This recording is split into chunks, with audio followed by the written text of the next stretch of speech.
Buenos días, chicos. El día de hoy veremos el tema de cuadriláteros. ¿Ok? Los cuadriláteros son polígonos que tienen cuatro lados. Y bueno, como vamos a observar en esta figura, tenemos algunos elementos que es importante mencionar. ¿De acuerdo? En este caso, los elementos inicialmente serían los vértices. Los vértices son los puntos extremos de cada lado, bueno, entre cada lado del cuadrilátero. ¿Ok? Tenemos a los vértices A, B, C y D. Además, también podemos denotar lo que son a los lados, y los lados son la unión, ¿de acuerdo?, de estos vértices. ¿Sí? Por ejemplo, AB, la unión del vértice A con B, BC, de igual manera, CD y DA. ¿Ok? Profe, pero así como yo uno los vértices AB o BC, CD y AD, yo también puedo unir el vértice A con C, ¿no? Porque me está formando una línea en las finales, ¿no? Yo puedo unir ese vértice. Sí, sí lo puedes unir, pero ya no sería un lado.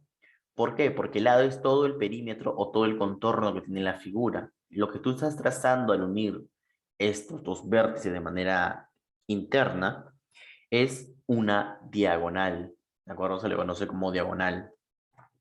¿De acuerdo? Todas las líneas que se tracen dentro de un polígono o dentro de un cuadrilátero y sea de vértice a vértice, se van a llamar diagonales. ¿Ok? Listo. Profe, además tenemos la medida de los ángulos interiores, por supuesto, alfa, beta, gamma y teta, ¿no?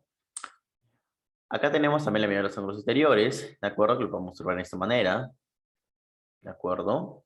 Que son adyacentes a los ángulos interiores, ¿ok? Listo. Pasamos al siguiente. Listo. Dentro de los cuadriláteros, nosotros también tenemos una clasificación de los mismos, ¿de acuerdo? Así como vimos en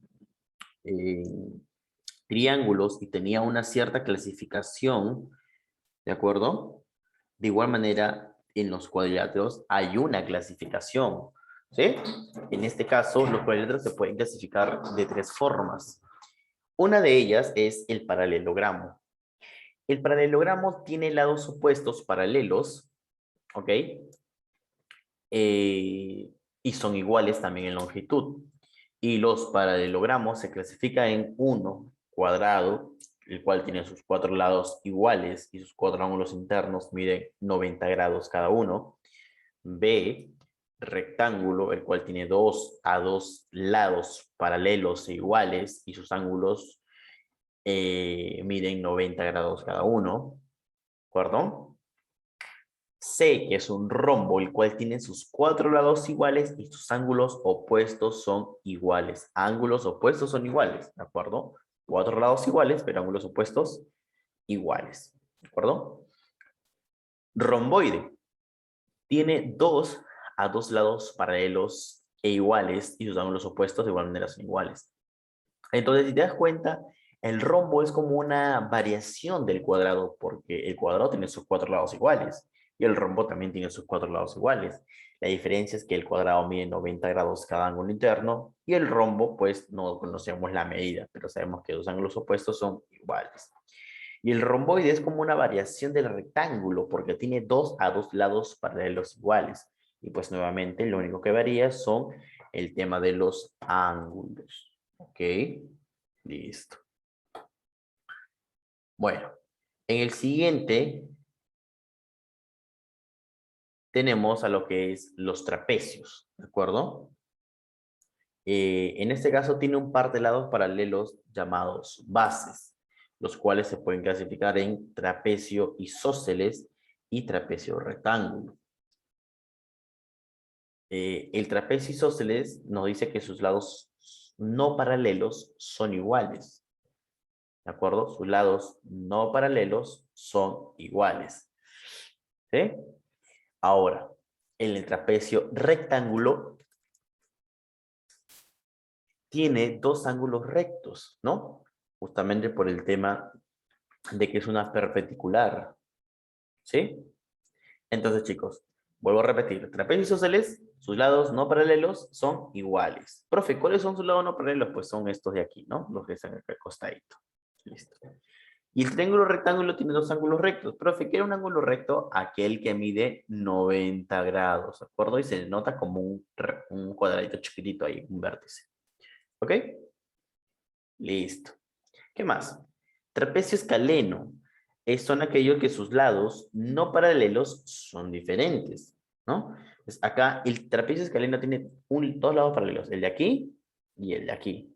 Pero aquellos lados que no son paralelos van a ser diferentes, no van a ser iguales, ¿ok?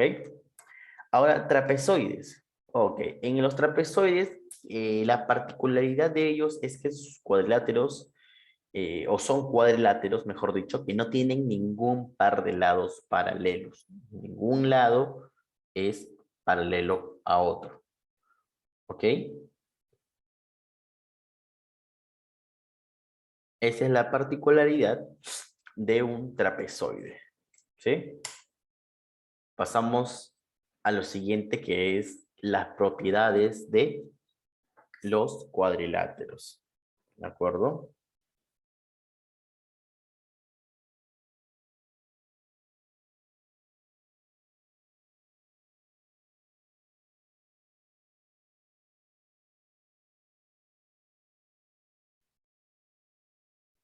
Ok. Propiedades de los cuadriláteros. En este caso, las propiedades de los cuadriláteros nos dicen que vamos a estudiar los siguientes teoremas. En este caso sería 1, la suma de la medida de los ángulos internos de un cuadrilátero siempre va a ser igual a 360 grados. Ok, siempre la suma de los ángulos internos de un cuadrilátero va a ser 360 grados. ¿Ok? Tenemos un ejemplo. Calcule X en el siguiente ejercicio. Tenemos 100, 130 y 80. Sumamos esos tres ángulos. Hasta ahí tenemos 310. Como X es el cuarto ángulo, yo lo que voy a hacer es sumar, o bueno, hacer la diferencia entre el total, ¿de acuerdo? De la suma de los cuatro ángulos menos lo que ya he sumado, lo que ya conozco. Es decir, 360, que es la suma de todo, menos lo que acabo de sumar, que es 310, y eso me da 50. Y 50 es justamente el ángulo que me falta a mí. Y coincidentemente el ángulo que me falta a mí es X. Por tanto, X valdría 50. ¿Ok? En este caso tenemos el ejemplo número 2.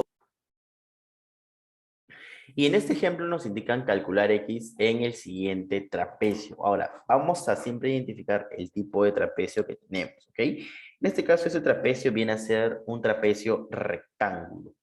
¿Ok? Ese trapecio rectángulo se caracteriza por tener dos ángulos rectos, es decir, de 90 grados cada uno. Pero principalmente nos piden X, ¿no? Tenemos tres ángulos conocidos. Dos de ellos son 90 grados y uno de ellos es 55 grados. Profe, ¿cómo hay el cuarto? Primero debemos sumar los ángulos que conocemos, 90 más 55. Al sumar todo ello me da 235 grados. ¿Ok? Eh, a ver, un momentito, chicos.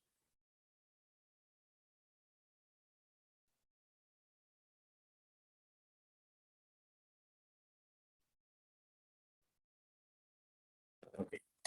360 grados es la suma de todos los ángulos, pero como yo ya sumé tres de ellos, yo lo que voy a hacer es restar el total menos lo que ya he sumado, que son tres ángulos, para poder hallar el cuarto ángulo.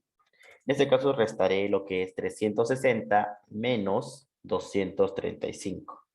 Yo hago esa diferencia y me va a dar 125 grados, ¿ok?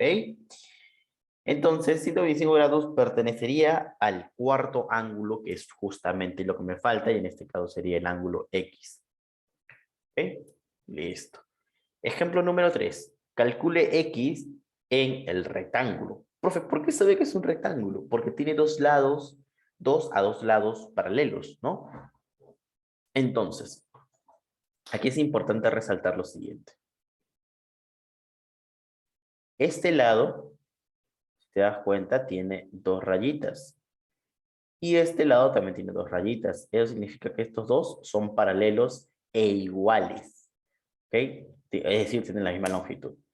Además, vemos que este de aquí, ok, el de aquí tiene una rayita.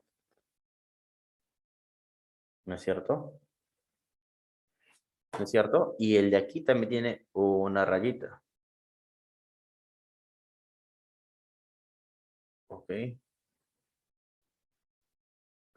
Entonces quiere decir que estos lados también son paralelos, pero al mismo tiempo como son iguales. Por lo tanto, 6x sería igual a ¿quién? A justamente 24, que es lo que mide acá también. Bueno, ya eso lo resolvemos mucho más sencillo. El 6 pasa a dividir y pues 24 entre 6 me daría el valor de x, que sería 4. Listo.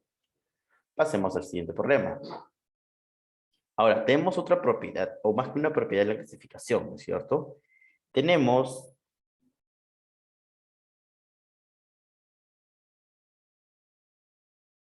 ok, que en este caso va a ser el 4.2, que en todo paralelogramo, ok, en todo paralelogramo, la suma de dos ángulos internos consecutivos siempre va a dar 180 grados, ok, siempre va a dar 180 grados, listo. Entonces, siguiendo esa secuencia, ¿de acuerdo? Tenemos que este ángulo teta más este ángulo alfa, como son dos consecutivos, va a dar 180. Profe, ¿qué otra manera puede hacer? Pues este ángulo teta con este ángulo alfa también son consecutivos, por tanto siempre va a dar 180. ¿Ok? Y tenemos un ejemplo para ello. 120 más el consecutivo que es alfa va a ser 180. Alfa será 180 menos 120, por lo tanto alfa va a valer 60 grados. Y justo es lo que nos pide, ¿no? Calcular alfa. ¿Listo? Muy bien. Ahora tenemos otro ejemplo con respecto a un rombo. ¿Ok? ¿Se acuerdan de las propiedades del rombo, no? El rombo tenía sus cuatro lados iguales en principio y ángulos opuestos iguales, ¿no? Acá beta y acá beta. Me piden calcular el valor de x. Y con esta propiedad lo sacamos, ¿no? El ángulo opuesto a 72, acá también debería ser 72. Por lo tanto, automáticamente diremos que x vale 72, únicamente conociendo las propiedades del rombo, ¿no es cierto? Listo.